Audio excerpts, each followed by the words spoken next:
Good morning, ladies and gentlemen. Welcome to the George W. Norris Legislative Chamber.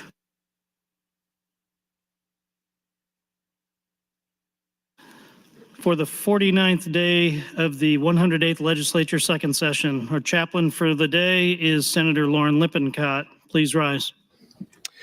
Lord, our state and nation has slid so far from the reverence and humility we once walked before you.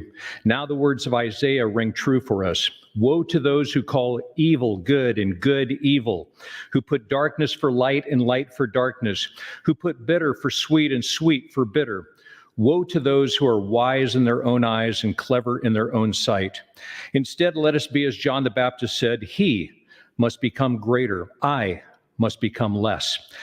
Let each of us repent, and our prayer be those of the writer of Hebrews. Therefore, since we are surrounded by such a great cloud of witnesses, let us throw off everything that hinders and the sin that so easily entangles, and let us run with perseverance the race marked out for us. Let us fix our eyes on Jesus, the author and perfecter of our faith, who, for the joy set before him, endured the cross, scorning its shame, and sat down at the right hand of the throne of God. For in the words of Daniel of the Old Testament, it is still true today, we do not make request of you because we are righteous, but because of your great mercy. Father, may each of us repent and surrender to our Lord's calling in each of our lives and advance the kingdom of God, which is the reign and rule of the Lord Jesus Christ within our hearts and soul, so your kingdom will come on this earth as it is in heaven. As Zechariah records, it's not by might nor by power, but by my Spirit, says the Lord Almighty. Please send your Spirit to fill this place with your holy presence. In the holy name of the Lord Jesus Christ, we ask that we bring glory to you today. Amen. I recognize Senator McDonald for the Pledge of Allegiance. Please join me in the Pledge of Allegiance.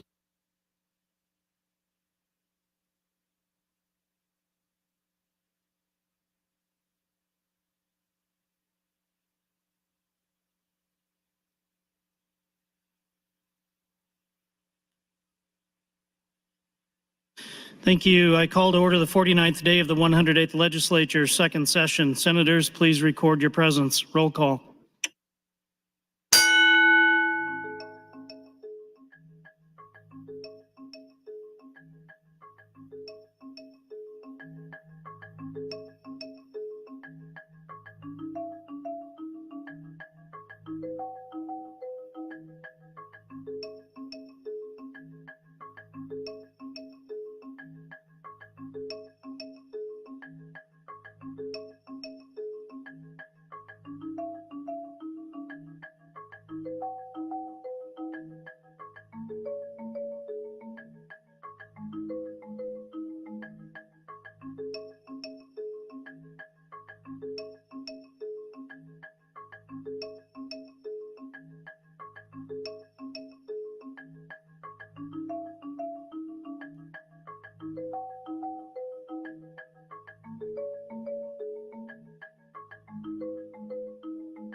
Mr. Clerk, please record.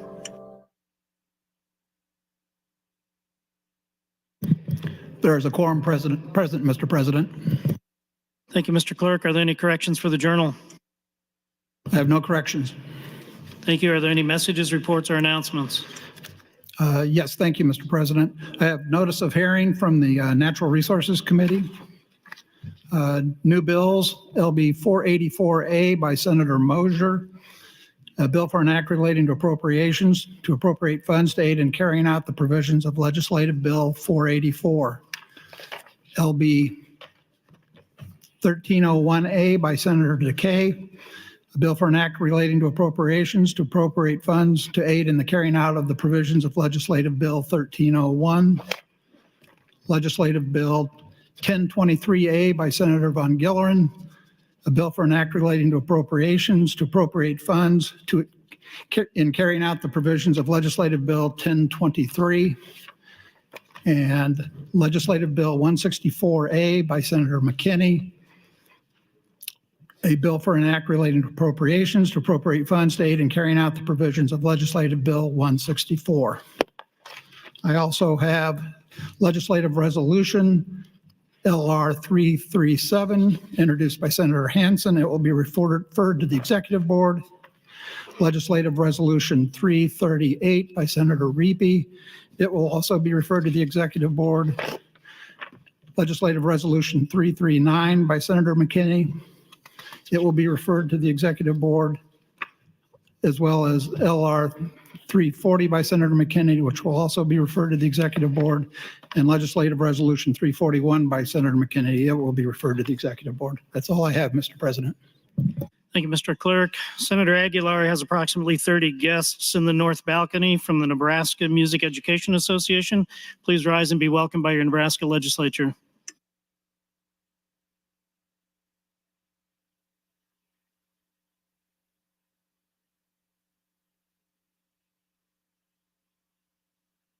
We'll now proceed to the first item on the agenda. Mr. Clerk. Thank you, Mr. President. The Health and Human Services Committee would report on the appointment of Stephen Coursey to be Chief Executive Officer of the Department of Health and Human Services. Thank you, Mr. Clerk. Senator Hansen, you're recognized to open. Thank you, Mr. President. Good morning, colleagues. Dr. Steve Coursey was appointed Chief Executive Officer of the Department of Health and Human Services for the state of Nebraska on August 16th, 2023. Corsi's most recent role is acting CEO of the Central Wyoming Counseling Center. He has been director and/or CEO of the Missouri Department of Social Services, Wyoming Department of Family Services, High Country Behavioral Health, and the Cornerstone Behavioral Health Group in California.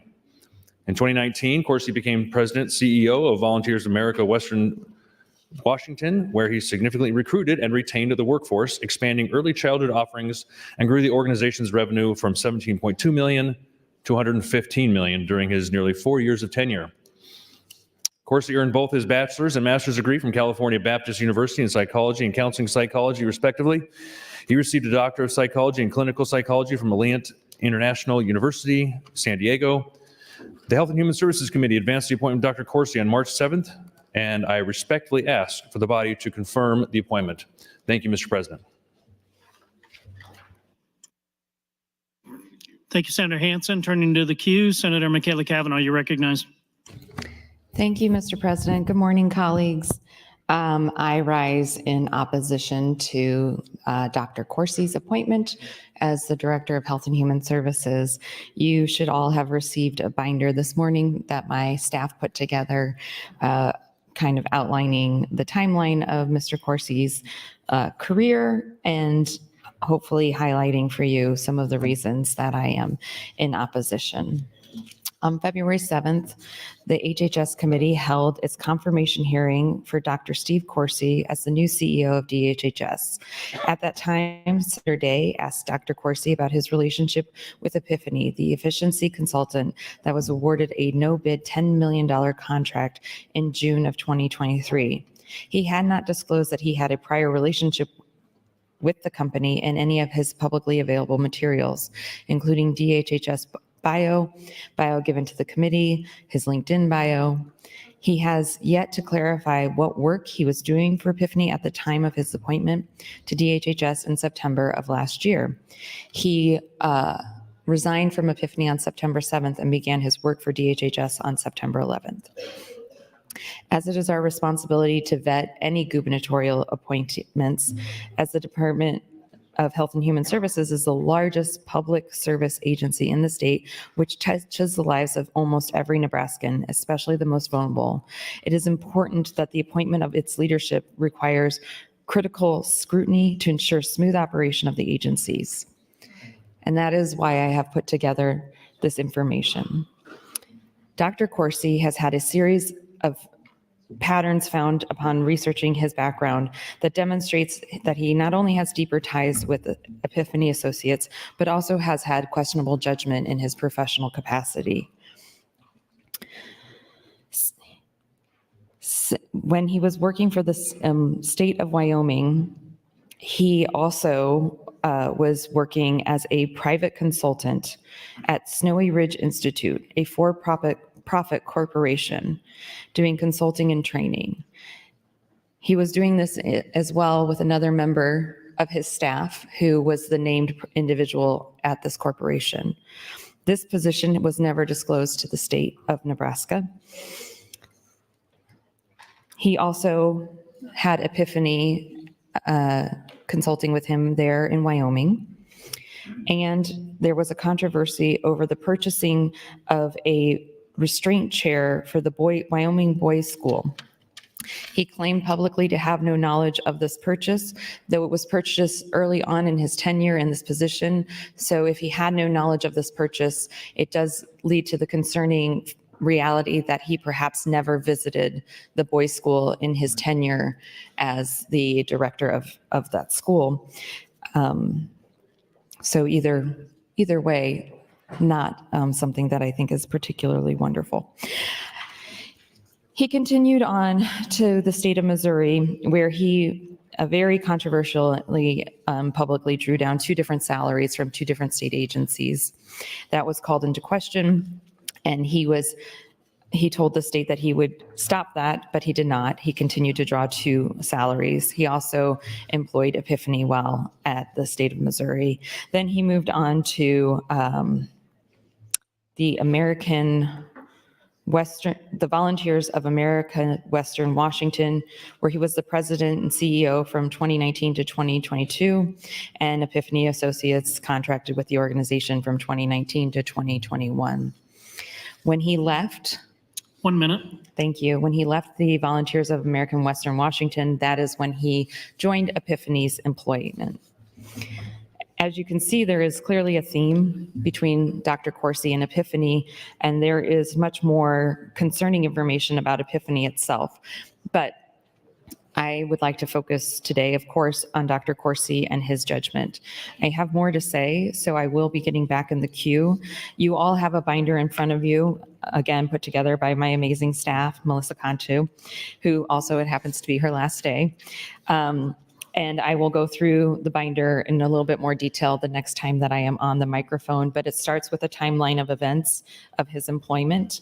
And you can see it has his resume as well. And I encourage you all to take a look as we go through this conversation this morning. Thank you, Mr. President. Thank you, Senator Michaela Cavanaugh. Senator John Cavanaugh, you're recognized. Thank you, Mr. President. Good morning, colleagues. I punched in because I saw nobody else was in the queue. I heard Senator Hansen's introduction, and I appreciate the work of Senator Michaela Cavanaugh and our staff on this. And she did hand out a pretty interesting binder with a lot of information.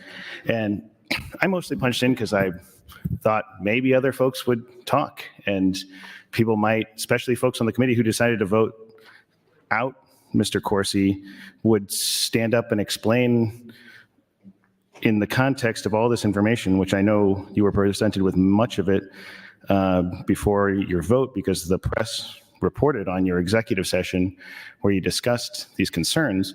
But my question is, what got you past these obvious concerns?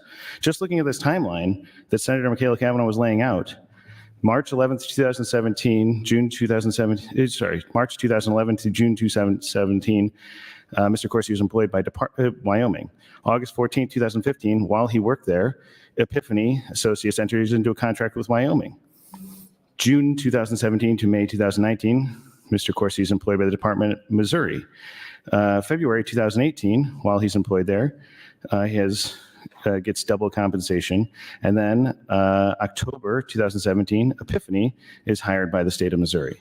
And then March 19, 2018, Epiphany has another contract with Missouri. And just going on here, I don't know how many interactions or contracts this organization Epiphany has with states in the United States, but unless it's across some large percentage of states, this is suspicious. I have questions about a guy who's going across the country who worked for an organization, and then everywhere he goes, the state hires them. And in Nebraska, remind you, we hired Epiphany with a no-bid contract. So my question is, to the folks on the HHS committee who are recommending this confirmation to us, what is it that got you past these initial concerns? Because, maybe there's an innocent explanation. Maybe there's a justification. But those of us who weren't privy to this hearing and who haven't been steeped in this, you're asking us to approve this, which, again, we're not required to do. We are a separate branch of government who has our independent authority and are asked to exercise our independent judgment. So I'm asking those of you who have already undertaken some of this to explain to us your independent judgment that got us to this point where this is on the floor right now with your recommendation. And I would again point out that we have a history of letting things go for the sake of getting along or things like that. And that gets us into situations like when HHS had that contract with a private company out of Kansas. And then we have spent my entire time here dealing with the fallout of that problem. This, to me, I'm not saying it's the exact same thing, but there is echoes of those problems here. And by folks just rubber stamping, or acting as a rubber stamp for the governor's appointment, when there are clear smoke here, I think is going to be a huge disservice to the people of the state of Nebraska and to our role as an independent state of government, or independent branch of the state government. And so I would appreciate before we get to a vote on this, hearing from some folks about why you have already voted in favor, what it is in this timeline or the things that have been laid out so far that are not concerning to you, or why they're not concerning. 1 minute. Thank you, Mr. President. So we don't have to approve people. We did it last year. Senator Erdman and I got together and worked to disprove one of Governor Ricketts's hangover appointments. And the Governor Pillen has since appointed somebody else. But so it does happen. It can happen for good reasons. But again, we do not have to confirm people if we, in our judgment, don't think they're the appropriate person for the job. This is an important job, and there are real questions. So you can certainly vote for them if you feel that way, but I think those folks owe us an explanation as to why they think that these things aren't concerning enough to say, maybe we need a different head of this agency. So I will hopefully be listening. I see there's more folks in the queue now. So I look forward to the conversation. Thank you, Mr. President. Thank you, Senator Kavanaugh. Senator Frederickson, you're recognized. Thank you, Mr. President. Good morning, colleagues. Good morning, Nebraskans. I am also listening, as Senator John Kavanaugh had mentioned. And I do hope that folks take this opportunity to review the packet provided by Senator Michaela Kavanaugh in her office. I know everyone had one of those on the desk, and I sometimes worry that and I'm certainly susceptible to this myself, we can become so saturated in here with information. There's so much data that comes at us. There's so many things that we're voting on. You look at the agenda for today, there's lots to catch up on. And sometimes I think we can be susceptible of falling asleep at the wheel a little bit here.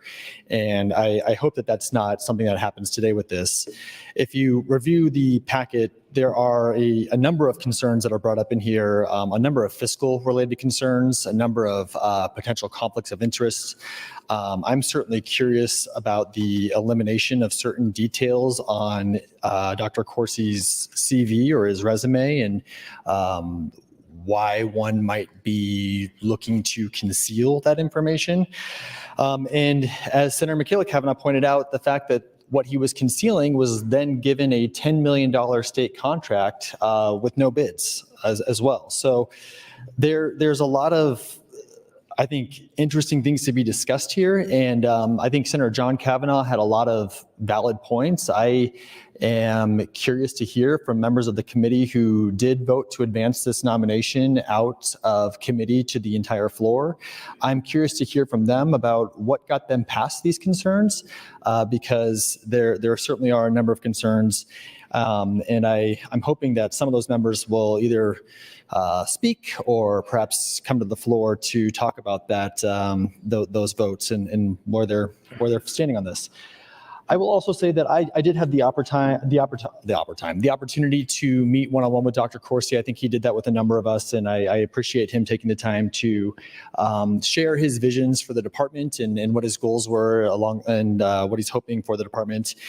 And, I will keep the conversation that Dr. Corsi and I had private, but I will say that I did ask him directly about a number of I asked him about his work history. I asked him about some of the conflicts that were brought up earlier on the mic here. I also asked him about a number of the comments he has made online publicly. And I will say that the answers I received left quite a bit to be desired. So I think there's a number of concerns with this appointee, and I am hopeful to learn from our colleagues who voted to advance him from committee, who were privy to these conversations, a bit more about what got them over these concerns, so that hopefully we can decide what to do as a body. Thank you, Mr. President. Thank you, Senator Frederickson. Senator Michaela Kavanaugh, you recognize. Thank you, Mr. President. Thank you, colleagues. I do see that Senator Hansen is in the queue, so I'm assuming, maybe wrongfully, that he's going to answer some of the questions posed by Senator Kavanaugh and Frederickson. I am disappointed. I don't know why Senator Ballard and Senator Hardin voted for him. They have never stated privately or publicly, and they are not here on the floor today for this debate. So I am disappointed in that. And I think that they should come to the floor and discuss this with us. Senator Hansen and Senator Reapy have talked to me about their reasons for supporting him, but that doesn't mean that they shouldn't share those as well with everyone. So there were some things that I came across during this appointment process that I can't fully share publicly because as many of you know, when people reach out to our offices, they want some confidentiality. And especially when employees of the state reach out to our offices, they have an expectation of confidentiality. After Dr. Corsi's appointment hearing, I immediately began hearing from employees within DHHS expressing their concerns about Dr. Corsi. The overarching theme of these concerns came from individuals who are part of various minority populations and how they perceived their interactions with Dr. Corsi. And I will say that they were not appropriate as represented to me and cause for a great deal of concern.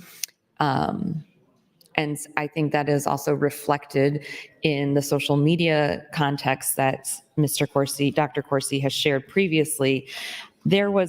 I shared a large number of his social media page posts during the confirmation process. I took out just ones that I thought spoke more directly to the themes that I was hearing from employees. Because that's really what matters, is how he conducts himself within the workplace. And so I'm going to share a couple of those. The first is, race is preposterous nonsense. Thousands of free blacks owned black slaves in the antebellum South, and years after the Emancipation Proclamation in the United States, whites as well as blacks were still being bought and sold as slaves in North Africa and the Middle East. I'll keep saying it, abortion isn't health care because pregnancy isn't a disease. There is a love that's not acceptable to God. Same-sex love does not bring glory to God and does not come from God. So while I can't share explicitly his interactions with employees, I think that you can extrapolate from his social media posts some of the themes of dismay that I have heard from minority populations that work at DHHS and how they are being treated, which makes it a hostile work environment and a toxic work environment. To the timeline of his employment. There are several things that were omitted from his employment record that was shared with the state, that was shared with the committee, that I think are extremely concerning. And the Epiphany contract does play a large factor into this.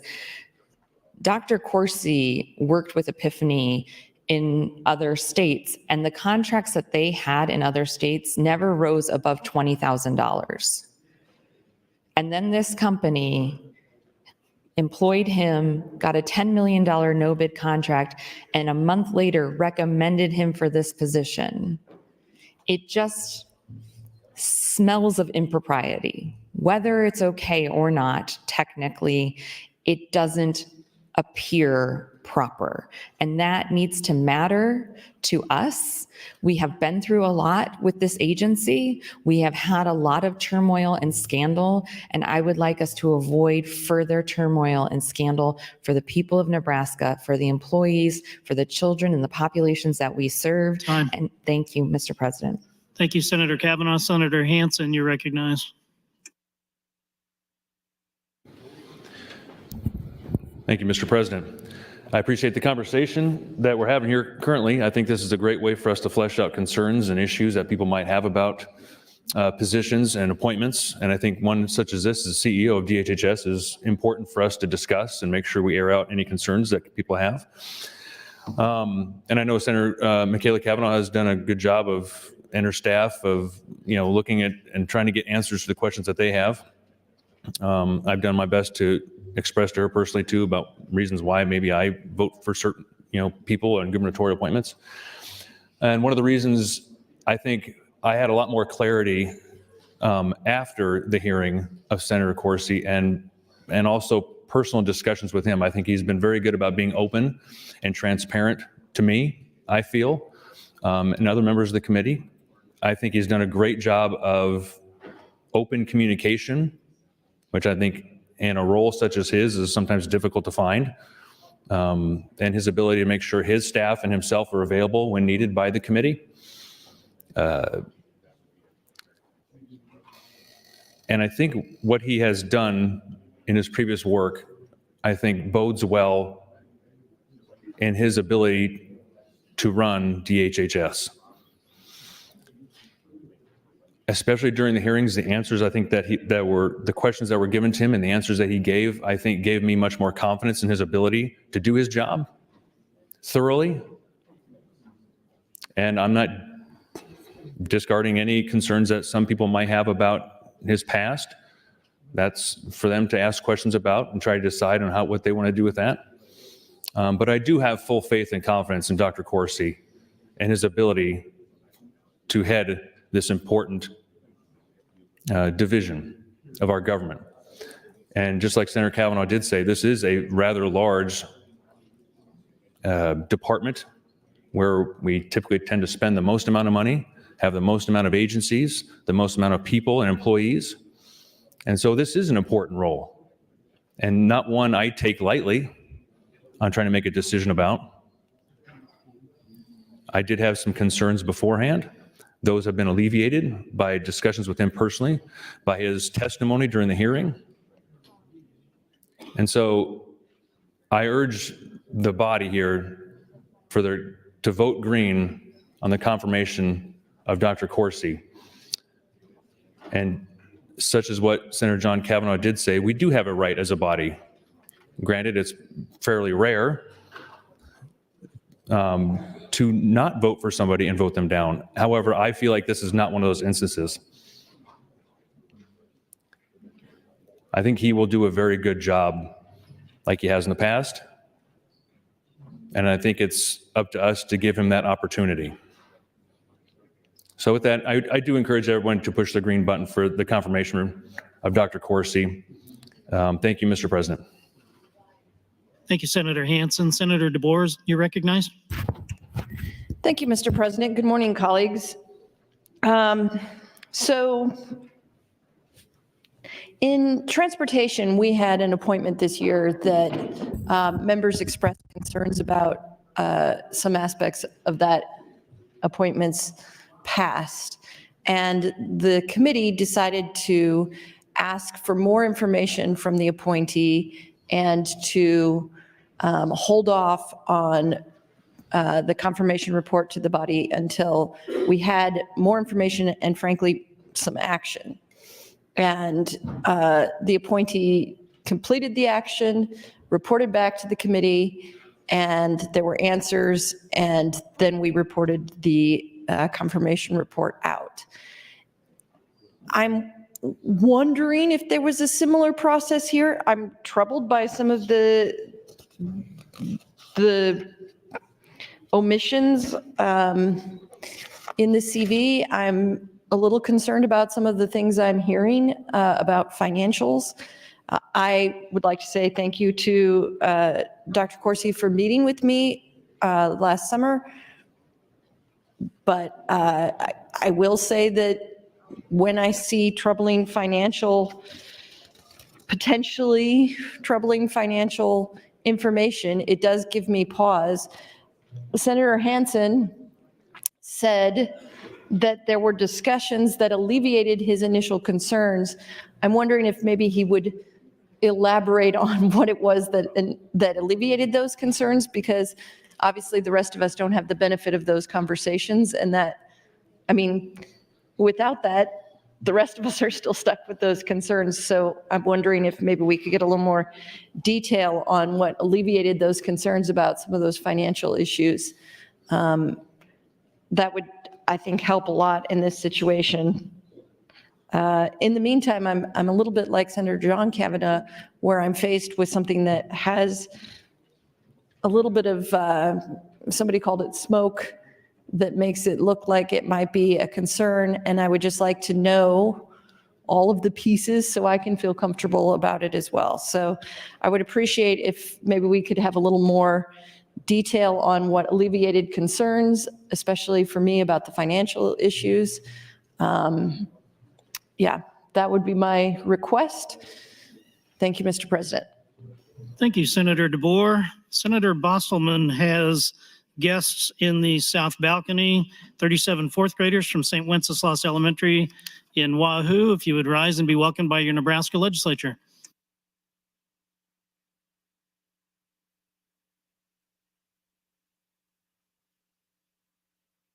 Senator Frederickson has guests in the north balcony, 34th graders from Cody Elementary from Omaha. Please rise and be welcomed.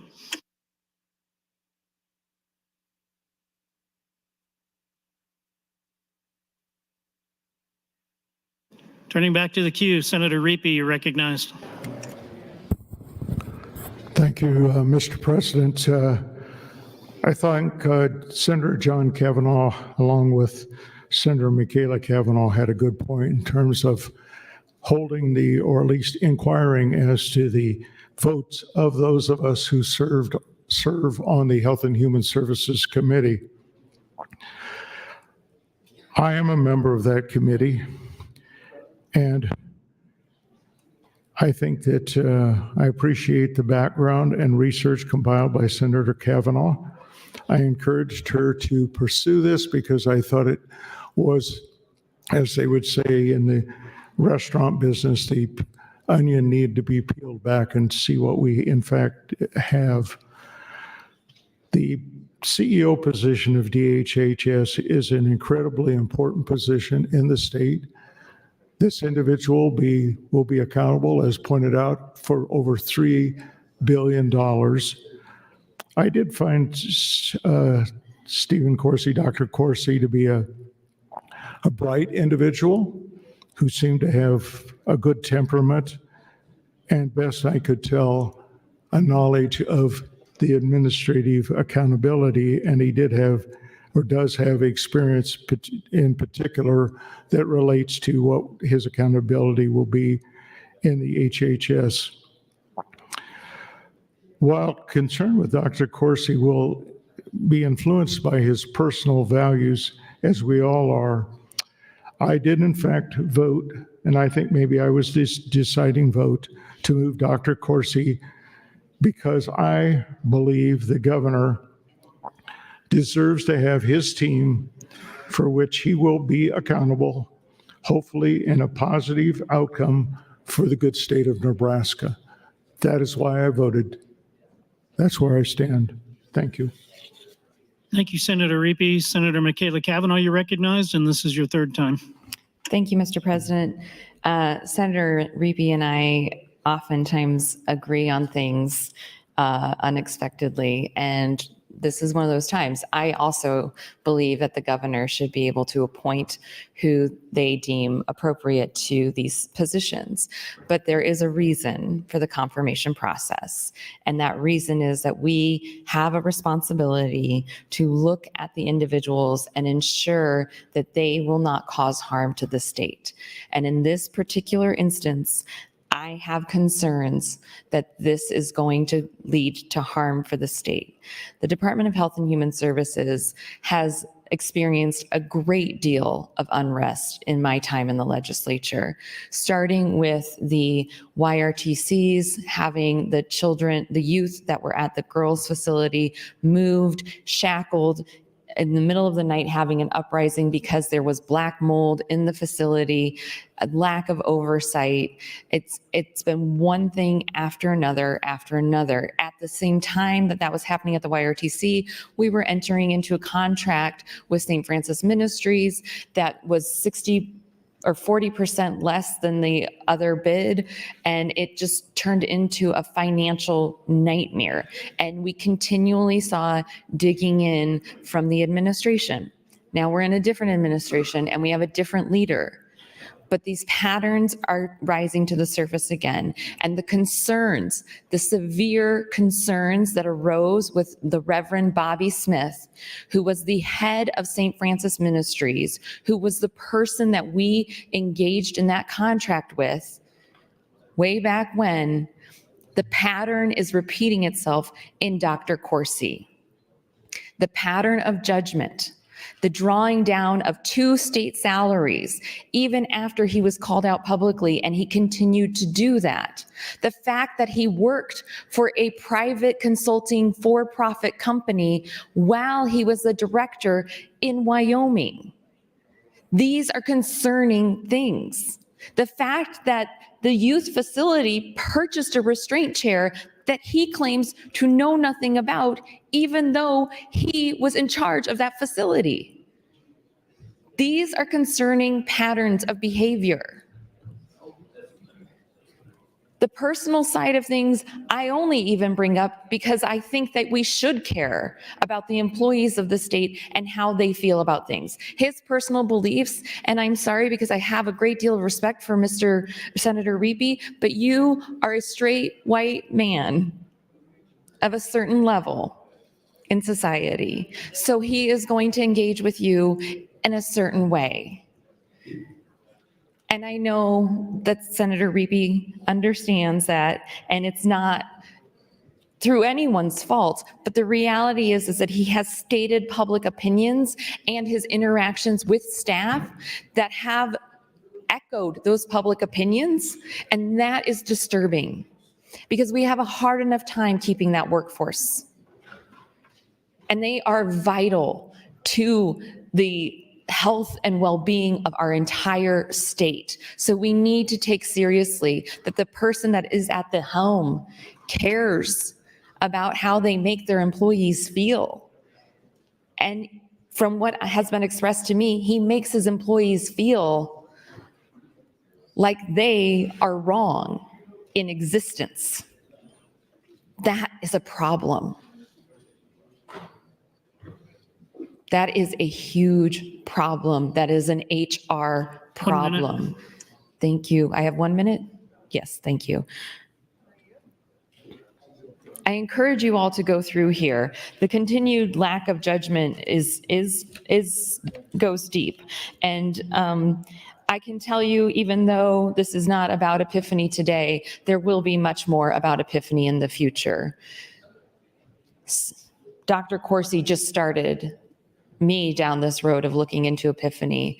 And as I have looked into Dr. Coursey, Epiphany has continued to come up again and again and again. And it is a very concerning organization, and the tie between the two is very, very concerning. And I worry that we are going to see another St. Francis Ministries with this appointment. Thank you, Mr. President. Thank you, Senator Kavanaugh. Senator Hansen, you're recognized, and this is your 3rd time.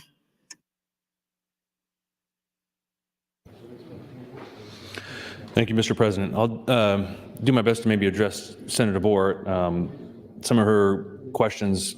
So my concerns were not so much on the financial end. Mine were more on his ability to do his job, right, as a director of a huge department. I've had a little bit of heartburn for maybe previous directors that we've had in the past, maybe such as Senator Kavanaugh has as well. And so mine were his ability to lead, his ability to, and the one that I really wanted to see, especially as the chair of HHS and as a committee member of that same department, is he open? Is he available? Is he transparent? And is he honest?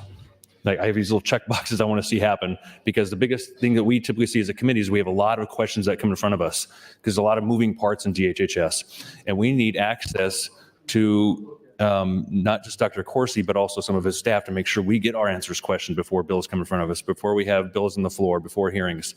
So maybe sometimes we didn't have that as much in the past as we liked, but so far I like the direction of where Dr. Coursey has taken this department, his ability to communicate with us, be in our office when we need to, just like he's met with almost everybody here on the floor, along with you.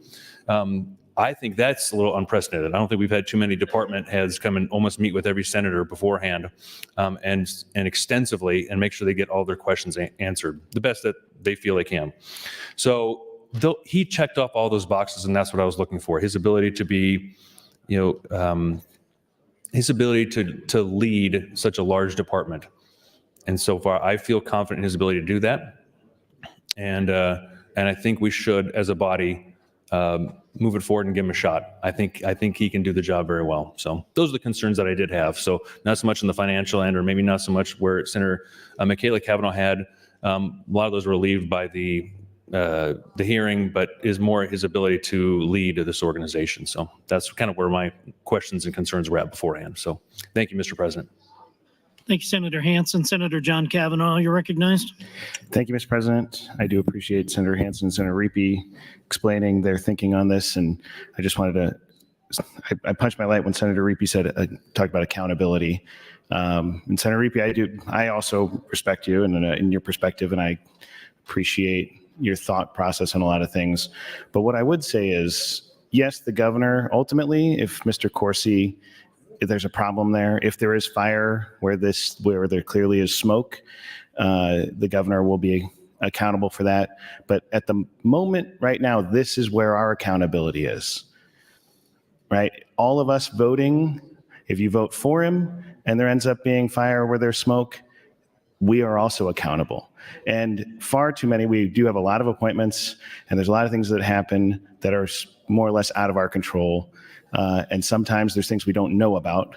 But right now, we're having a conversation about what the potential concerns are. So if those concerns do become manifest as actual problems, whoever voted him out of committee, knowing the concerns without satisfactory answers, and whoever votes for him now without satisfactory answers will be responsible for the results of that.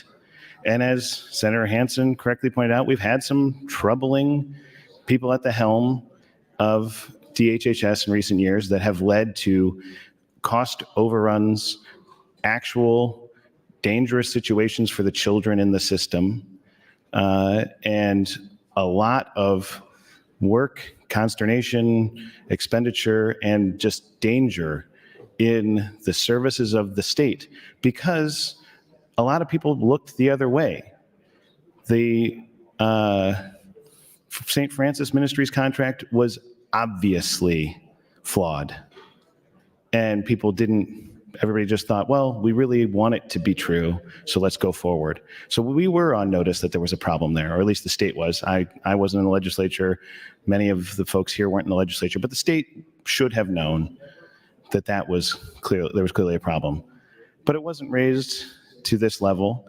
But right now we have an opportunity to take a step back and to exercise our power and to say, there are clear issues being raised here.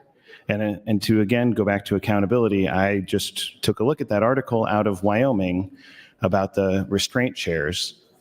And when they went to Dr. Corsi and asked about it, he said he was unaware. I don't know if we want somebody who, at the top, whose response and reaction is, not my fault. I wasn't paying attention. The lack of actually doing your job of making sure that we're not hurting kids is concerning there. Then there's the story out of Missouri about getting paid out of two administrations, and then when they or two departments, and then said, well, I should only be getting paid out of one, and then basically not making sure that he was only getting paid out of one after that. I mean, there are things that generally question ability to be a strong leader. I think Senator Michaela Cavanaugh raises some good points about personal beliefs infecting the workplace. But I think ultimately the bigger questions here are those ones that are being raised about the curious relationship between Epiphany and Mr. Corsi as he goes from agency to agency. But again, Accountability is not just the governor gets his opportunity to pick who he wants. That's true. The governor does get his opportunity to pick who he wants, but there is a reason that we have this check on that power. And it is that we have some skin in the game and some responsibility for these folks who head these agencies. We hold them accountable when they come to talk to us and testify. I would tell you, I did get to meet with Mr. Coursey as well, and I would tell you that the governor's office came with, and I would imagine many of you have had trouble getting meetings with HHS department heads or members without injection of the political arm of the state into those conversations. So I just would caution anybody to just make the decision because the governor picked them. You need to exercise your independent judgment here. And if there is a problem, that we are responsible ultimately as well as the governor. Thank you, Mr. President. Thank you, Senator Kavanaugh. Senator Blood, you're recognized. Thank you, Mr. President. Phil Sunders, friends all. I actually stand against this confirmation. And I would ask that if Senator Hansen has a minute to yield some time, I would have some general questions for him. Senator Hansen, will you yield? Yes. Thank you, Senator Hansen. I really want to have a dialogue with you. So one of my concerns is a little different than some of the things we've heard on the mic today. I am concerned about Mr. Coursey's poor judgment. Would you say that social media can sometimes show us whether people have good judgment or poor judgment, maybe lack professionalism? Do you ever consider that when you look at the candidates on their activity when it comes to social media? I say it doesn't weigh heavily on my judgment, but I think there is an aspect of that. Yeah, behavior outside of what we're appointing them for. I think that's fair.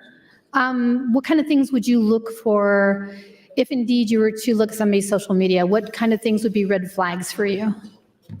There could be multiple things. It's hard to say, picking one or two things out. Okay. What if they participated in fake news? News that had no substance to it, that was just mostly to stir people's anger. Would that be a red flag for you? I don't know. What about opinions on people's sexuality? Would that be a red flag for you? It kind of maybe might depend, I guess, on the context of it and how they were portraying it and the words they were using. Possibly, I don't know. Okay, that's sincerely, I just kind of want to have a dialogue and talk some of these things through. I appreciate your time. I have some concerns about social media, so thank you for your answers. Yep. So I think more and more we have to look at what people's social media says before we put them into executive positions. I think if you look into the information that we've been given, that it really does show poor judgment. It shows a lack of professionalism, and that the impact of social media on one's reputation and their perceived leadership is important, especially to our younger residents here in Nebraska. And a government official's reputation on the internet can literally take down a state sometimes. I always, with our previous governor, and this isn't to say that he's a bad person, friends, so don't email me, is that he was always talking about what was wrong with the federal government on all of his social media posts. But if you look next door at Colorado, that governor was constantly positive and talking about his state, about how awesome the businesses were, and it was a special day for Colorado because, and there'd be a picture of him eating ice cream in some random ice cream shop. It was so positive and uplifting. And so when we put somebody at the head of a department that's in charge of people who doesn't have the common sense to not talk negatively about the LGBTQ community, or that likes to stir the pot when it comes to fake news issues, I take pause. Now, had it just been that and not everything else that we're discussing, maybe I would be in support of Mr. Coursey. But right now, I question his judgment.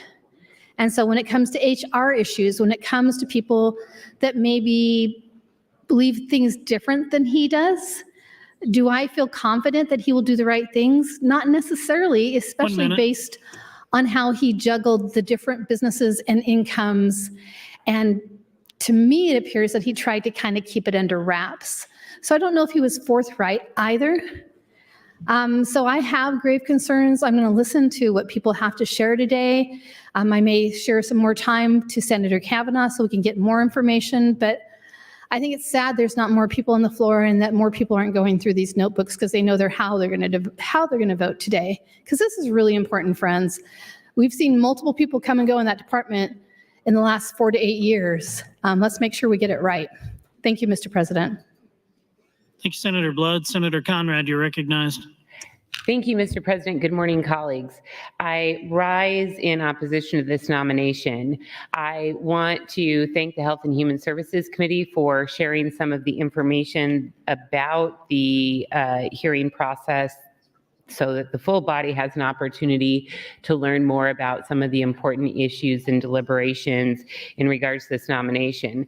I also want to thank Dr. Coursey for taking time to meet with me pre-session and to talk about his nomination and to talk about his vision for the department. It was a very wide-ranging, very candid discussion, and I appreciated his professionalism and outreach and the open lines of communication that he has maintained with me in my office since that time. I also understand and appreciate that the governor has the right to assemble the team as he sees fit. And we need to be very thoughtful about that. But this is one of those instances where there are not only separation of powers, but also checks and balances.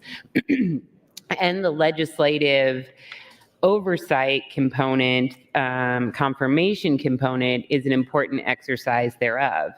I also want to remind the body that legislative oversight is incredibly constrained at this point in time with the lack of ability for our Office of Inspector General and Ombudsman to do their work as required under state law.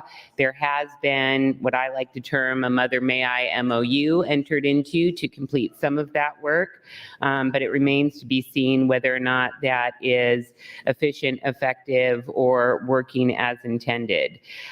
So it's more important than ever with weakened oversight that we exercise our other tools of checks and balances.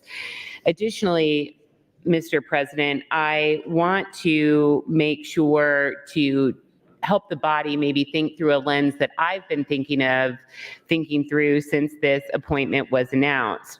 The fundamental question for me, and I've expressed the same for Dr. Coursey in our conversations, is if there are equally qualified candidates available, why shouldn't we choose one of those instead of a candidate that does have qualifications, but a significant amount of political baggage? And to be clear, people who have committed their life to public service and who have worked in the public eye are going to find themselves at the center of controversy, and no one expects perfection. But I'm weighing that as kind of an overall lens in terms of how to interface with this nomination.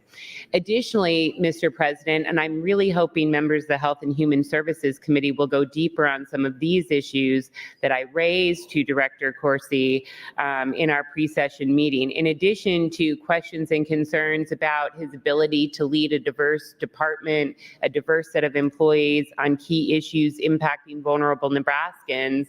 And we have a host of very troubling communications in regards to his social media accounts. What about the real issues facing Health and Human Services? Youth solitary is on the rise in Nebraska, despite a prohibition in state law. Friends, it's on the rise. What about cuts to mental health supported by Health and Human Services in this very budget? What about Medicaid unwind? How is that going? How do we compare to other states? Why did we just give a blank check of $30 million to the department to conduct unwind activities with no understanding of what that means. Thank you, Mr. President. What about recent reports about misspending of LIHEAP funds to the tune of millions of dollars? What about the OIGs being barred from access to addressing the needs of our most vulnerable children? What about the flagrant abuse in billings unturned by our state auditor recently in regards to millions of dollars? What about the lack of the department's ability to draw down federal funds to support child welfare and other services? What's the plan for developmental disabilities? What's going on with the weaponized Board of Health and 574 regulations when we can't even hear from our state medical director? These are real issues that the director needs to be able to have a clear answer to. I asked my friends on the committee, did these questions come up? What was the answer? Do you have confidence that we will be able to address these issues moving forward with this nominee? Thank you, Mr. President. Thank you, Senator Conrad. Senator DeBoer, you're recognized. Thank you, Mr. President. Thank you, Senator Hansen, for attempting to answer my questions. You may have caused me to have more questions rather than fewer, unfortunately. Just that if what we're, and maybe I just missed it, and maybe you have more information here, but I appreciate the getting back to you, all of that sort of thing. That's really important. The attentiveness of the department, that's really important. But you said open, honest, and transparent.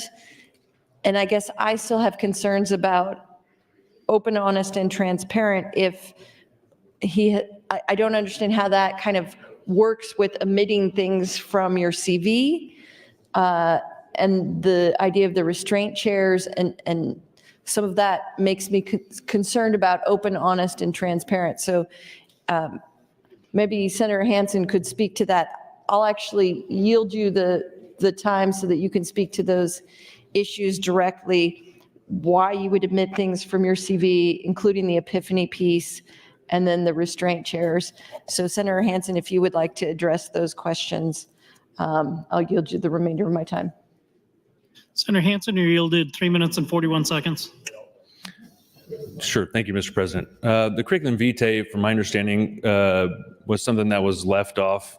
And again, I can't, justify people's decisions about certain things, but from my understanding, it was, I don't know if it's an error that was left off of one of the things. That's something maybe that might be more of a direct question for Director Coursey personally.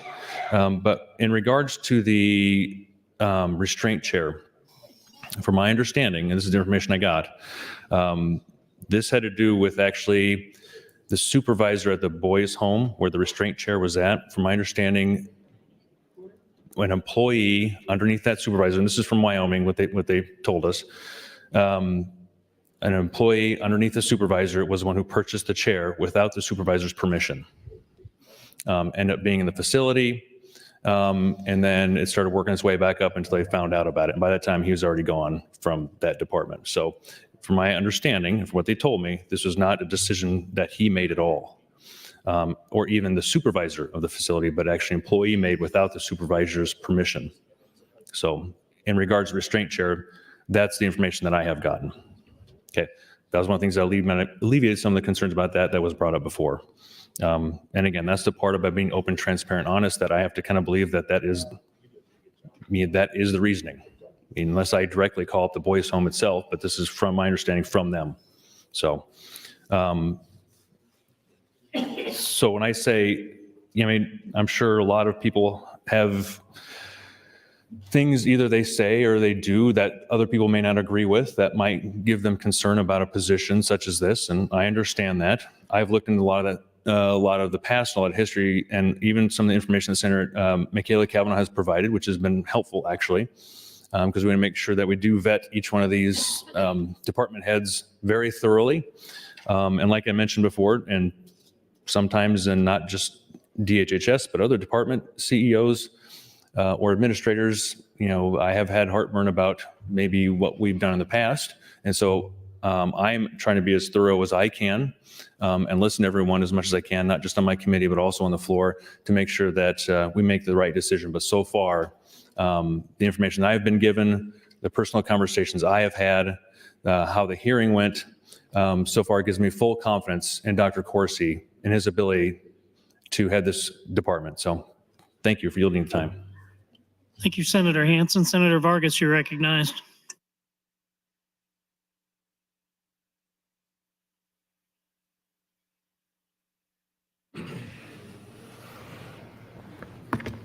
Thank you very much.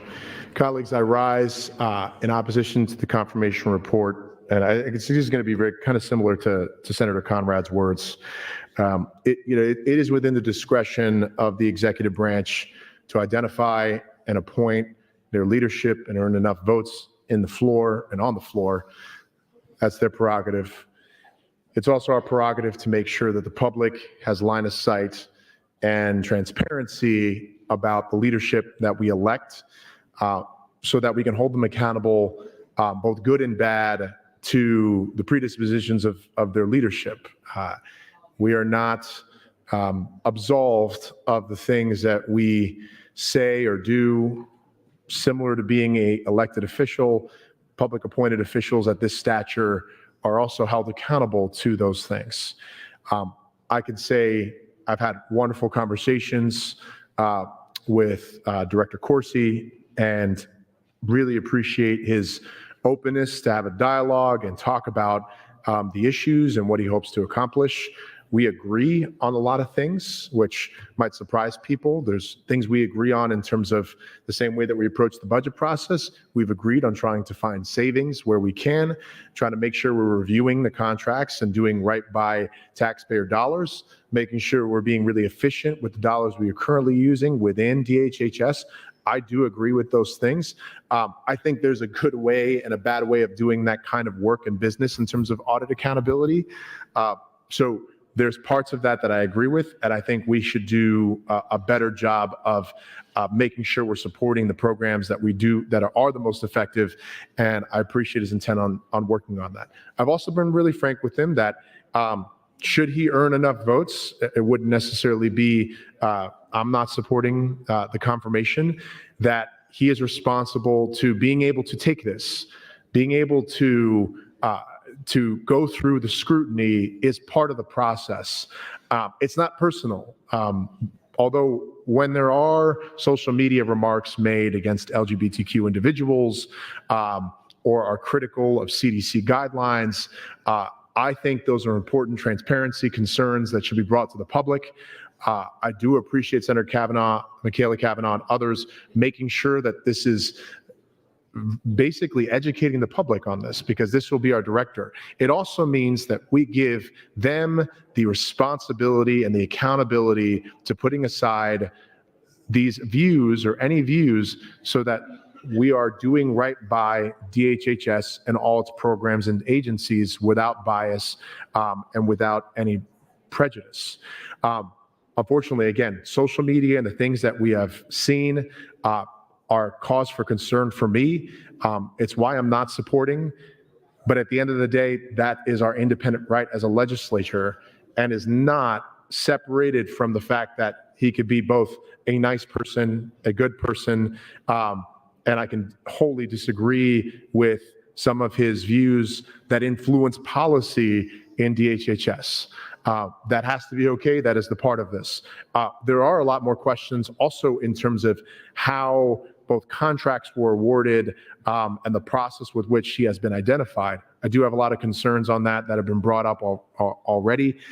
It's going to be our responsibility as a future legislature to make sure he is held accountable to making sure we are not gutting programs and services for efficacy. 1 minute. And again, that's the reason why I use efficacy.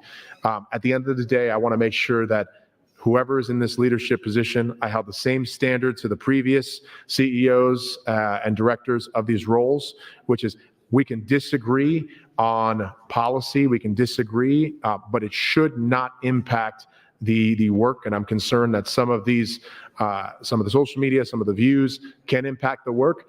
And that's why we get to hold whoever's in this position accountable. And that is our position as the legislature. I wish them the best of success if they do get appointed, and that future legislature will hold them accountable to every single item, budget, program, policy, because that is the way this body should work. So colleagues, and I've said this before, appreciate the conversations I've had with Director Coursey, appreciate the work he's been doing in the community and building relationships, especially as a result of the confirmation. And also, Time. Thank you. Thank you, Senator Vargas. Senator McKinney, you're recognized. Thank you, Mr. President. I rise to offer my comments on this. I think it's real interesting, especially hearing the conversations that Director Coursey only wanted to meet with his staff around, because to his credit, I've received the opposite from the director of the prisons.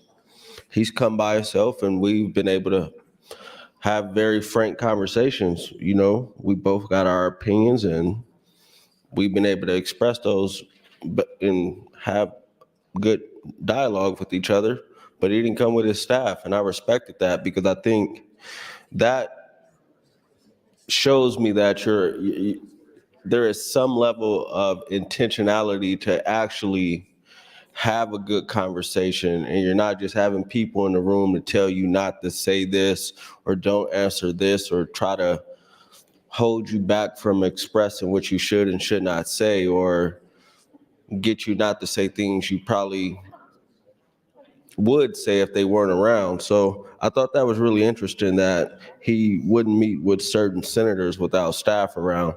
I wasn't able to meet with him. I think he tried to meet with my office, but I was busy at the time and a bunch of other meetings had come up around that time. And I don't think anything got rescheduled. But if we were to meet, I wouldn't want to meet with him with his staff around.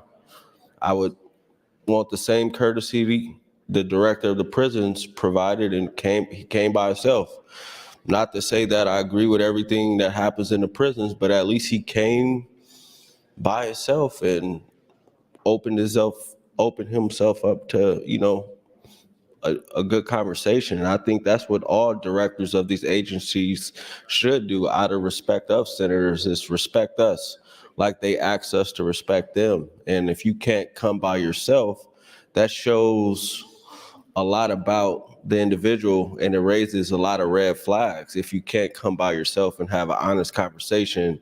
But then you'll have this before the body, and you'll ask those senators to vote yes on this confirmation, but the individual in question would not meet with those senators by itself. I think that is a problem that needs to be addressed. And then looking at some of these social media comments, it's real interesting. He looks like he liked something that said racist or preposterous nonsense, which is a lie. Comments about slaves and slavery is really interesting. I would love to have a frank conversation with him about these topics without his staff around, to honestly see how he feels about race and slavery in America. And I probably would suggest the 1619 project to him. It's in my office if you want to read it. And if he would come, I'll suggest that to him as well. But honestly speaking, I think he should meet with senators by himself if he actually wants to be confirmed by the body. Thank you. Thank you, Senator McKinney. Senator Frederickson, you are recognized. Thank you, Mr. President. I continue to rise in opposition to this report as well. I appreciate Chair Hansen, Senator Hansen, getting on the mic and clarifying some of his decision-making process on voting this out. And I think Chair Hansen and I actually have a lot of shared values around what we value in leadership. Senator, I think you mentioned openness, honesty, and transparency. I think maybe where there might be some difference there is that I like to see openness, honesty, and transparency behaviorally speaking. So I think it's one thing to say I'm open, I'm honest, and I'm transparent, but not being forthcoming or hiding past employment, that's not open, honest, or transparent. Having restraint chairs purchased under your use, and let's be clear, these weren't just purchased, this was a whole scandal. These were being used on minors. And to just say I didn't know about that as the leader of that department does not invoke in me a whole lot of confidence.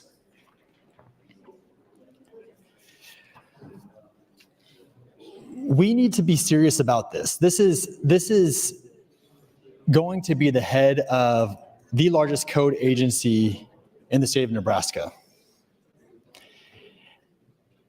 And I feel a bit like we're asleep at the wheel. We're not looking at all of these big concerns, these valid concerns that have been brought to the table. We've had a couple members of the committee speak about how they were able to get over those concerns, but not everyone on the committee has done that.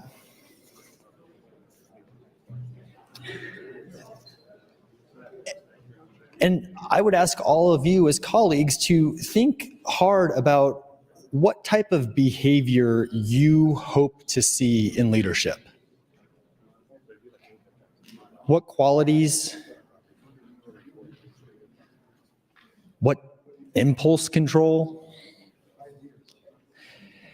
When you read through social media posts that almost present adolescent, we have to ask ourselves, is that behavior that we want as a director of our largest code agency?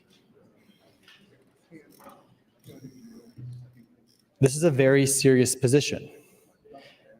And yes, we do owe due consideration to the governor for assembling the team he wishes, but we also hold responsibility as a legislative body to confirm that decision and to also say, yes, we agree with this choice. We agree that this is the best choice to run the largest code agency in our state.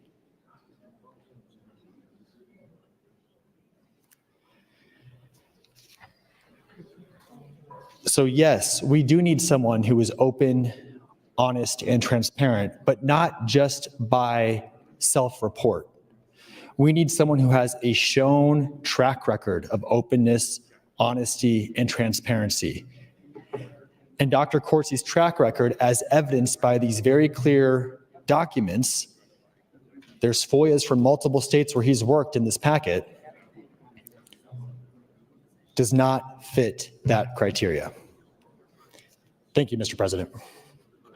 Thank you, Senator Frederickson. Senator Wayne, you're recognized.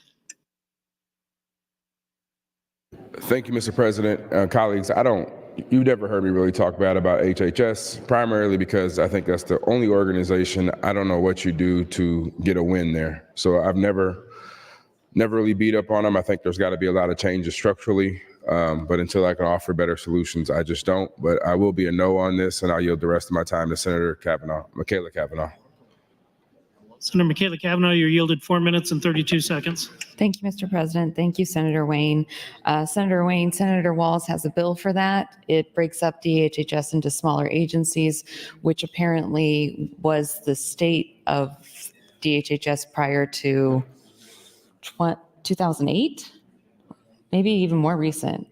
It actually has only been the behemoth that it is since the 10, 15 years now. So not unreasonable to think that we could go back to how it used to be. Although I will say that the fiscal note coming from DHHS on Senator Walz's bill required double staff than they currently employ. So I guess the efficiency experts aren't that efficient if that's what it would cost. I do appreciate people thinking about these themes of open, honest, and transparent, because that is really what was unsettling to me. Dr. Corsi would not meet with me individually, or was not allowed to meet with me individually.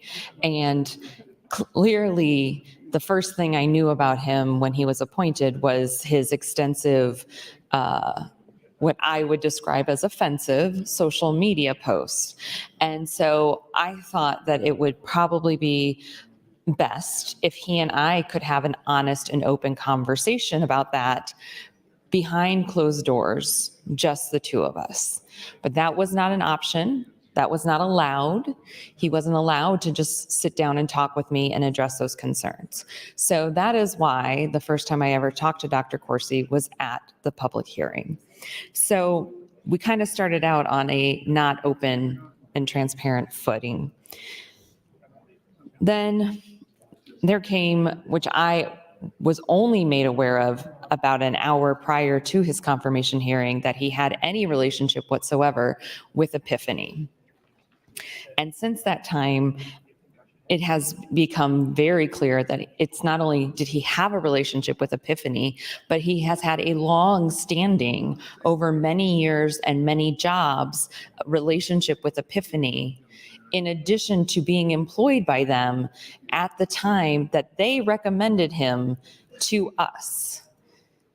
And we don't know if any other person was recommended at all, because none of that was disclosed. It is my understanding that when CEO Smith resigned, that Epiphany said, you should take a look at this person. And I think it was a matter of weeks, not even a month later, he was appointed. And he was still employed with them until days before they made it public that he was appointed.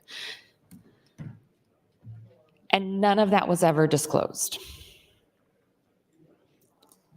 And it still isn't part of his public records. It's not part of his public resume on DHHS's website, and it's not part of his public LinkedIn profile.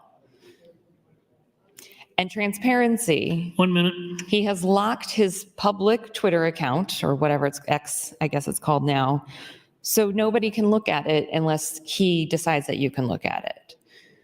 And that is not transparent. So the only reason we have any evidence of his views on it is because he posted them and people took screenshots immediately because there was a concern that he would close it down.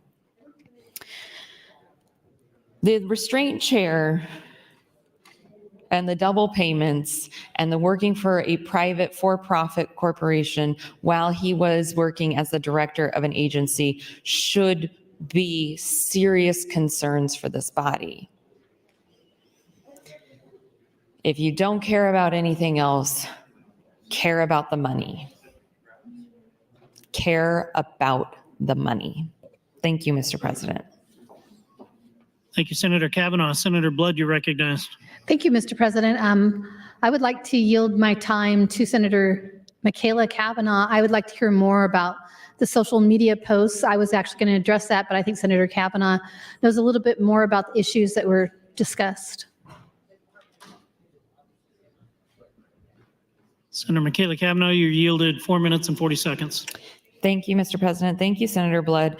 The social media posts, I really did just take a sampling of them to put in the binder because they were pretty extensive, but there clearly shows a pattern of views that are, I would say, unacceptable when it comes to race and when you're dealing with an agency that deals with predominantly minorities and a great deal of your employees are minorities, it is unsettling to see such blatant public statements. But additionally, he's made a lot of statements about the LGBTQ community. I put just one in here. There were a lot. And his responses to being asked about those in particular are essentially that it was his mistake for making them public. And what he has done in the work environment around that, again, I want to be mindful of protecting employees, but it has been overt in his interactions within the agency. Additionally, with the employees, there is a lack of transparency in the work that CEO Corsi is doing in concert with Epiphany. And I would like to go to the page that has all of the logos on it. This is a series of state logos, and this is how I came to find, or my office came to find, that he had this longstanding relationship with Epiphany, was that we looked up the logos where he had employment and reached out to them about their contracts with Epiphany, and they all had contracts with Epiphany during his time of employment. And again, none of those contracts were for anything more than $20,000. So when we talk about concerns, pattern of behavior, and then looking back on patterns that we've had within our own state, the pattern of St. Francis Ministries and the head of St. Francis Ministries and the financial malfeasance that was taking place there, this pattern just is alarming, and it doesn't sit well with me. And I think that we should know if there's a better candidate for this state, because this seems to have been a rushed appointment. We had the director resign and he was immediately appointed. And I don't think that he was properly vetted. And I appreciate that he has done this job in other states, or not actually this job, similar positions, led departments in other states. But in each of those states, he has controversy. In Missouri, he has controversy over drawing down 2 different state agency paychecks and continuing to do it after he was called out for it. 1 minute. In the other state, he was in charge when the chair was purchased and when the chair was used, and he should have known about it. Not knowing about it is almost as bad as knowing about it. Both are bad. That is not a person that is paying attention to vulnerable children, period. I have also, since sitting here, heard some disturbing remarks that he has made to some parents of disabled children here in Nebraska. But I think I'm about out of time to get into that. Colleagues, there's a pattern. There's a pattern. It doesn't seem like anybody is really listening other than the people that have listened and stood up and said that they are not going to vote for him, but it seems like the majority of people aren't That's even your time, on the floor. Senator. Thank you, Mr. President. Senator Kavanaugh. Senator Day, you're recognized. Thank you, Mr. President, and good morning, colleagues. I did not vote to advance the nomination of Dr. Corsi out of the HHS committee. And I agree with much of what has been said on the floor this morning. Earlier, Senator Hansen mentioned, yes, there are some concerning things from his social media and in his past, but he was focusing on his ability to do his job. And I would say that that's what we're also focused on this morning. To me, someone who says some of the most egregious things on social media very publicly about race, about the LGBTQ community, is not fit to oversee an incredibly large department and be a representative of the state of Nebraska. This man would be running the Department of Health and Human Services in Nebraska, which oversees a wide variety of incredibly important programming and programs like child welfare, all of our youth detention centers, Medicaid, all of the DD programming, and the implementation of not just the programming, but also the budgets and things that go on within HHS. And we have several years of evidence of concerning financial problems under the guidance of Dr. Corsi and other states. It's, you know, as a state senator who is also up for reelection this year. I am aware of how important what you say on social media is and how it can be used against you when it comes to your credibility. And I think for someone to have such poor judgment that they would post the things that he's posted on social media and to say the things that he said, it's not only an indictment of his judgment, but of his character as well. This man is overseeing hundreds of employees, thousands of people that participate in programs through the Department of Health and Human Services, many of whom are in the groups that he was very publicly talking about being biased and prejudiced against. That is incredibly poor judgment. And from my perspective, very bad character. And I think that is an indictment of his ability to do his job. I do not think he is fit for the position specifically because of the things that he has said on social media and the fact that he has illustrated that he has poor character, that he has poor judgment, and that he is very strongly biased against the people for whom he is serving. That's a huge problem. I would like to yield the rest of my time to Senator Danielle Conrad. Thank you. Senator Conrad, you're yielded a minute 25. All right. Thank you, Mr. President. Thank you, Senator Day. Don't worry, Senator Day. I have definitely been called worse, probably even just this morning. So a slight mispronunciation is no big deal. Friends, there's a lot of buzzing around on the floor. People are getting itchy to take a vote on this as soon as possible. It seems like some of my colleagues may be in the queue to call the question. Look. 1 minute. Thank you, Mr. President. There's no doubt when the administration put forward this nominee, they knew there would be controversy. When the Health and Human Services Committee put forward this nominee to the floor, they knew there would be controversy. When this was scheduled for a late start on one of the last days of session, the speaker knew that this would generate controversy. So to have less than 2 hours to talk about the director of our largest and most troubled state agency, who he himself has a history of controversy, that needs to have additional accountability, deliberation, and discussion. 2 hours is not excessive. It is appropriate. And in fact, colleagues, remember we changed our rules just this year to set cloture on nominees for the first time. So if members want to push forward with cloture, they're going to have to do that perhaps, or let debate happen organically. Thank you, Mr. President. Thank you, Senator Conrad. Senator Duncan, you're recognized. Thank you, Mr. President. Good morning, colleagues. I do appreciate the conversation that we've been having here today.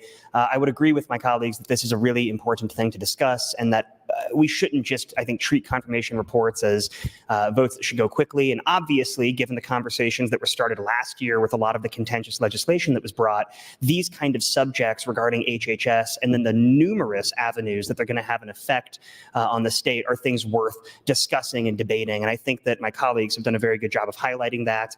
I know we're running short on time, so I wanted to go ahead and yield the remainder of my time to Senator Michaela Cavanaugh, if she'll take it. Senator Michaela Cavanaugh, you yielded 420. Thank you, Mr. President. Thank you, Senator Duncan.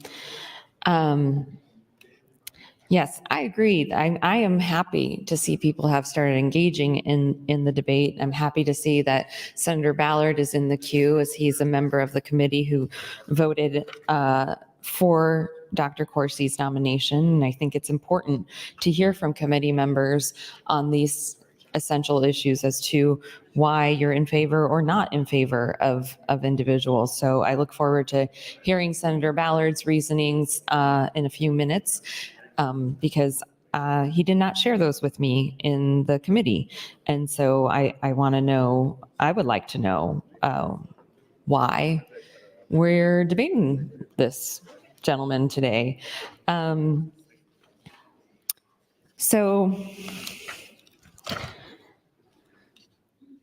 There's a lot of concerning things.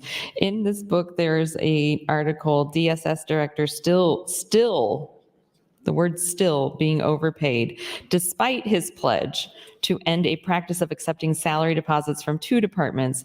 The director of Missouri's social services has continued to receive double payments. On Thursday, Director Corsi said he discovered Wednesday the payments continued and immediately went to his agency's Human Resource Office Department and asked that they correct the issue. During budget hearings in early February, Corsi's unusual salary arrangement came under scrutiny. So this article was a month prior. Colleagues, these things are important. We have a fiduciary responsibility to the state, and it is very clear that Dr. Corsi has exhibited unprofessional, questionably ethic judgment over a decade plus of his career. Is this the right course for DHHS?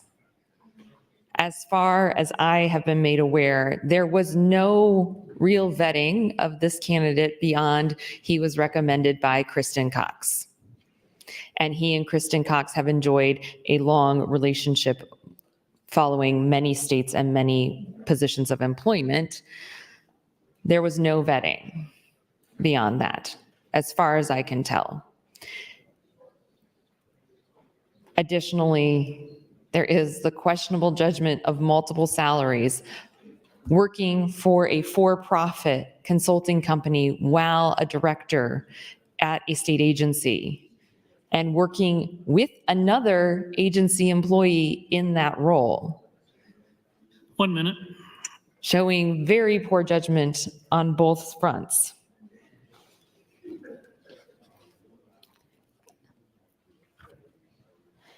Whether you agree that he didn't know about the restraint chair or not, neither is good.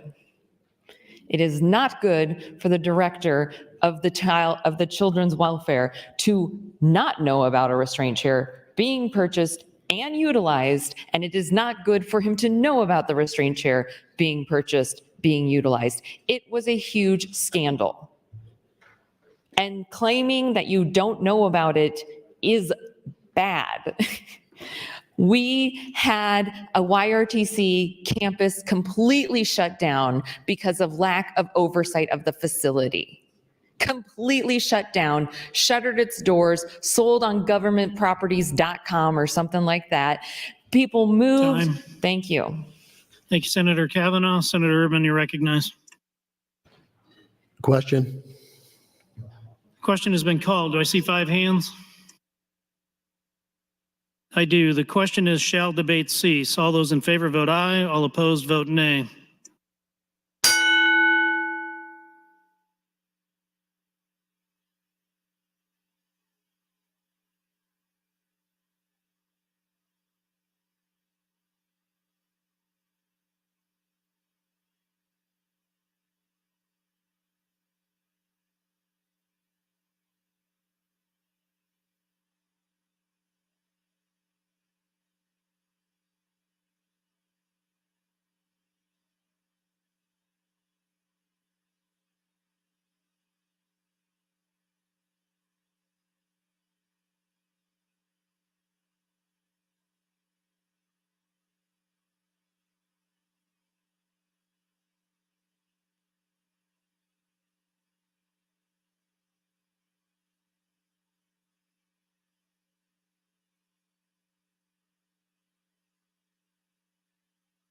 Have all voted who wish to?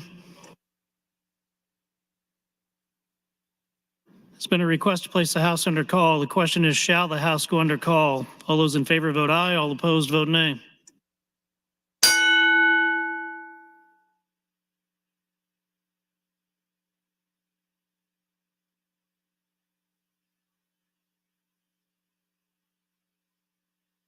Record, Mr. Clerk. 32 ayes, 2 nays, place House under call, Mr. President. The House is under call. Senators, please record your presence. Those unexcused senators outside the chamber, please return to the chamber and record your presence. All unauthorized personnel, please leave the floor. The House is under call.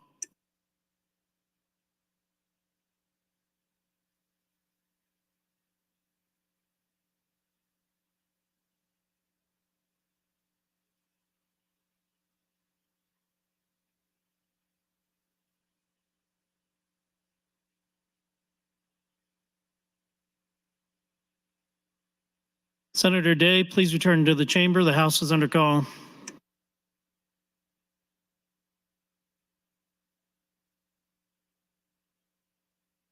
Senator McDonald, please return to the chamber. The House is under call.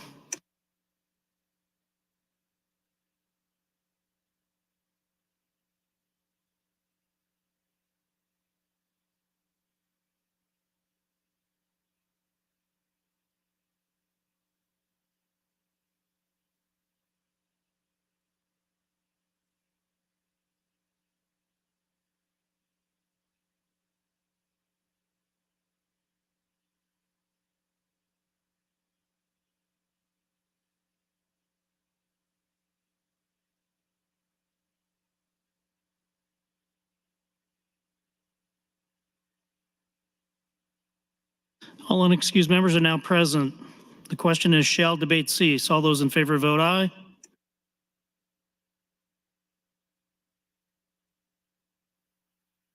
There's a vote open. Senator Erdman, will you accept call-in votes? We're now accepting call-in votes. Senator McDonald, voting yes.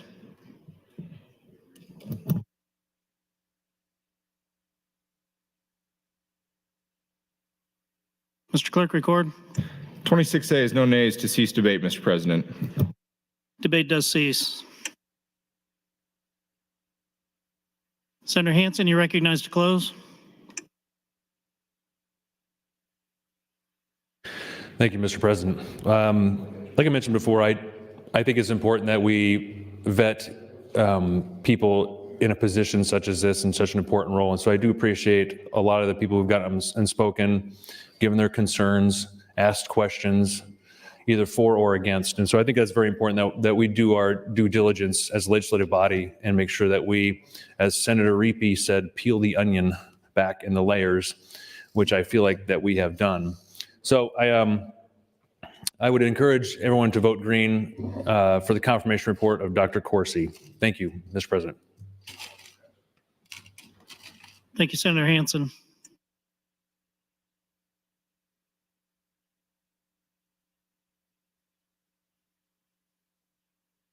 Question for the body is the adoption of the Health and Human Services confirmation. All those in favor vote aye. All opposed vote nay.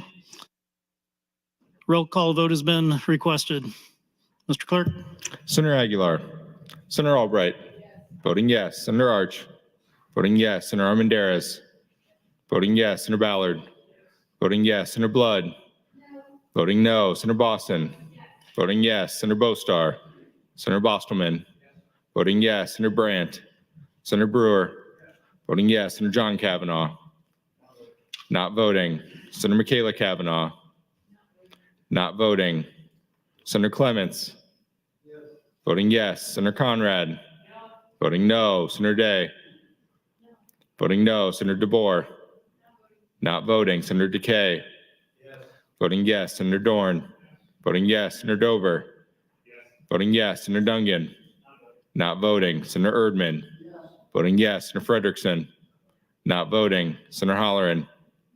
Voting yes. Senator Hansen. Voting yes. Senator Hardin. Voting yes. Senator Holcroft. Senator Hughes. Voting yes. Senator Hunt. Not voting. Senator Ibaugh. Voting yes. Senator Jacobson. Senator Kauth. Voting yes. Senator Linehan. Voting yes. Senator Lippincott. Voting yes. Senator Lowe. Voting yes. Senator McDonald. Voting yes. Senator McKinney. Voting no. Senator Meyer. Voting yes. Senator Mosier. Voting yes. Senator Merman. Voting yes. Senator Raybold. Not voting. Senator Reapy. Voting yes. Senator Sanders. Senator Slama. Voting yes, Senator Vargas. Voting no, Senator Von Gillern. Voting yes, Senator Walls. Not voting, Senator Wayne. Voting no, Senator Wishart. Senator Michaela Kavanaugh voting no. Senator John Kavanaugh voting no. Vote is 28 ayes, 8 nays, Mr. President, on adoption of the committee report.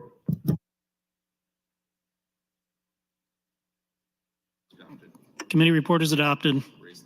I raise the call. Mr. Clerk for items.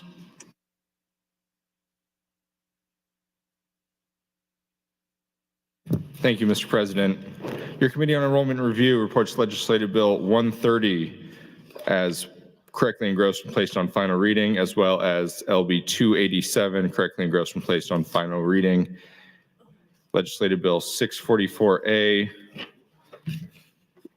correctly engrossed and placed on final reading. Legislative Bill 1102 correctly engrossed and placed on final reading second. Legislative Bill 1204A correctly engrossed and placed on final reading. Legislative Bill 130A, 287A, 867A, 1355A, 1197, all placed on select file, some having E&R amendments. Amendment to be printed from Senator Linehan to LB 1374, Senator McKinney to LB 164. New A bill, Legislative Bill 1284A, introduced by Senator Walls. It's a bill for non-relating appropriations to transfer and appropriate funds to aid in the carrying out of the provisions. Legislative Bill 1284. Legislative Bill 876A, introduced by Senator Holcroft. It's a bill for non-relating appropriations to appropriate funds to aid in the carrying out of the provisions. Legislative Bill 876.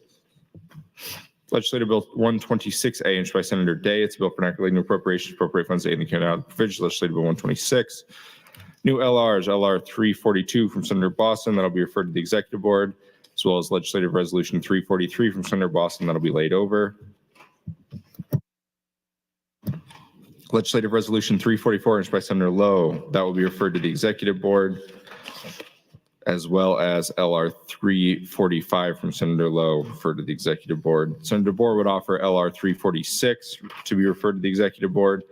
Senator Dungan, LR 347, referred to the Executive Board, as well as LR 348. LR 349 for Senator Linehan, referred to the Executive Board. LR 350 from Senator Blood, that'll be laid over. Senator Raybold, LR 351, that will be referred to the Executive Board. Senator Raybold, LR 352, also referred to the Executive Board. Senator Lowe, LR 353. Referred to the Executive Board, and Senator Conrad, LR 354, referred to the Executive Board, as well as 355. Mr. President, explanation of vote from Senator Hughes concerning legislative bills 43E, 905, 905A, 1087E, and 1087AE.